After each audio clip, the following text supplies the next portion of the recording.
Alright guys, Professor T is back with yet another video. Today we are going to study about the basic economic problem, which is 1.2 in the specification, as you can see here. Well, this is all what we're going to cover today. Without any further ado, let's get started. Alright. So Economics 101, Lesson 2, Basic Economics Problem by Professor T, that's me. Alright, so first of all we need to understand what's the difference between a need and a want. I'm going to explain you everything in detail, not like the intro, which was very quick. Right. So, a need is any good or service that we require or that is necessary for our survival. Well, think about your own examples. An example is food, water, sunlight because it provides heat, and that's need for everything on the earth to survive, most likely. So, a want is any good or service that is desired that is not necessary. So, one example, like buying a limousine, like buying a private jet, like being Mr. Beast's friend. If you don't know what that is, well, subscribe to Mr. Beast's YouTube. Well, let's move on. Scarce resources versus unlimited ones. So there are two key definitions that I want you to understand and remember. So a scarce resource is a resource with an available quantity less than its desired use. So in order for a resource to be classified as scarce, it should have demand, first of all. Now imagine I have this table tennis ball and the resources that are needed to make this table tennis ball are in scarce quantity. But imagine that there is no demand for those resources. Nobody wants to play table tennis. Then the resource would not be classified as a scarce resource because there is no demand for it. This is one key concept that you need to understand. Now we need to talk about the basic economic problem, which is the title of this video. So the basic economic problem: people have an unlimited set of wants and needs. The definitions were discussed in the previous slide, but we have a limited amount of resources. There is nothing in infinite quantities on earth. I mean there are certain non-renewable sources of energy and etc. But and you get what I'm saying, right? So we don't have everything in like unlimited quantities. So we need to understand what to do with these resources. So there are three key economic decisions that we need to take, which are on the next slide. So first of all, we need to understand what to produce. Which of the many goods and services that are wanted and needed should be produced? Like which goods and services we want. For example, let me give you an example. We have a piece of land. Do we want to grow corn there, or do we want to grow strawberries there, or like blueberries there? Like what do we want to grow there? And that would be dependent on the demand, which will be studied in the upcoming lectures. And now we need to understand how to produce. What methods are we going to use to produce our goods and services? Are we going to use more machinery, or are we going to use more labor? Well, if we use less labor, it might cause unemployment, and unemployment has its own consequences. Well, if we don't use enough machinery, that means we are not technically advanced.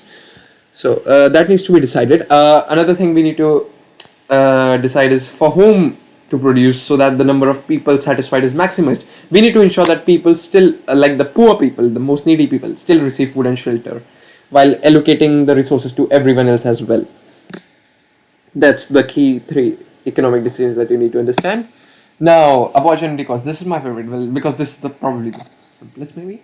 So opportunity cost. Why have I written opportunity? Opportunity cost it should be. I apologize for that.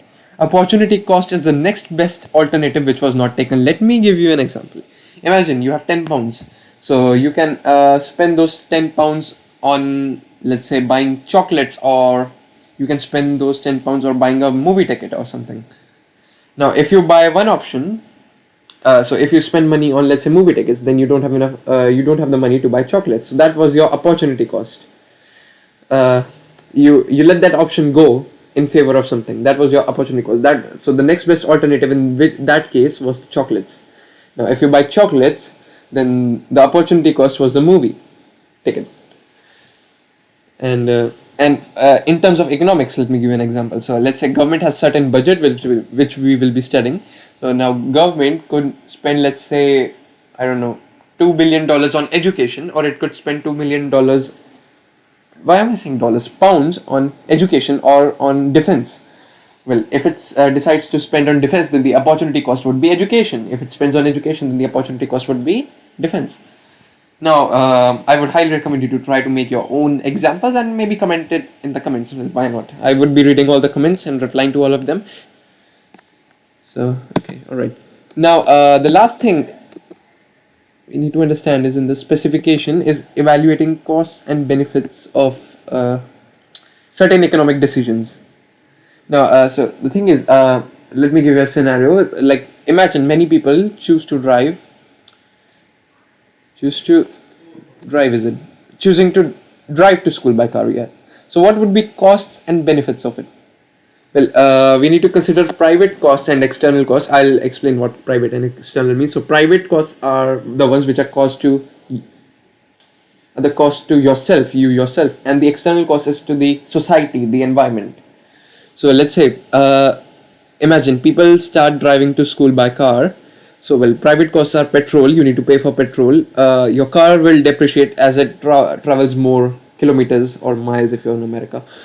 Uh, Now, oh wait, we use miles in UK as well, don't we? Yeah.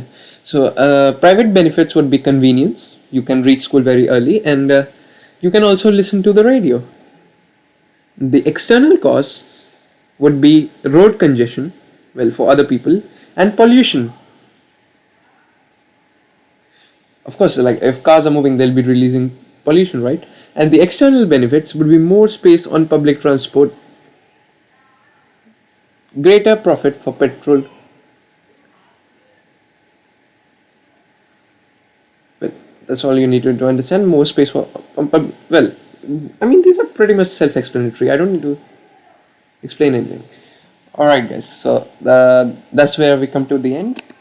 Thank you for taking your time to listen. I'll see you in the next lecture. Thank you very much.